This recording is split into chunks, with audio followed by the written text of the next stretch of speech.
And next! Dari. Pagka kanunay bitaw magatita ni tapos next time mapalalong pa nato. Then ato mga leaders, sunod nga mga baguhan nga mga members makaten sa ingon ani, dali sila ma-develop. Okay? So unsay pinaka nasabta nimo or nagustuhan nimo or pinaka na benefit nimo karong adlaw, sir? Una-una Sa RDB.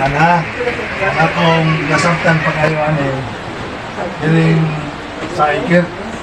I care. Ang IKIR, kung hindi pa natin naibutang sa itong mata na nanay diferensya. Oh. Once ka mabutangan mo isa lang katulog, di mo nang maramdaman na ang imong pananaw medyo hanap-hanap, mo hinay-hinay o kahayag. Kung sige ni mo siya butangan, hantod mahurot ng isa kabutilya, ang imong pananaw, hayag na kayo. Hayag na. So ingan ako sa ang atong pagtrabaho may tungod sa tibig. Okay. Hinay lang. Tama, nindot. So ang Wow. mga tao, isang salita, di pa kayo sila Yes, hindi kanindot. na nakasap na yun. So, mag-hinahinay, ganit sige hinahinay na inyong kayagi. Yes. Kasi, ang kwarta na sa atong kamot. Yes. Ganit pindi na to.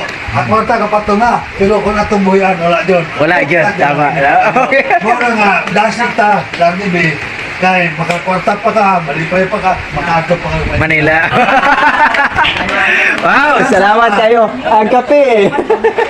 Salamat kayo, sir.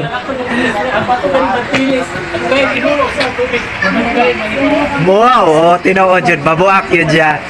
Wow, pagkanindot, no?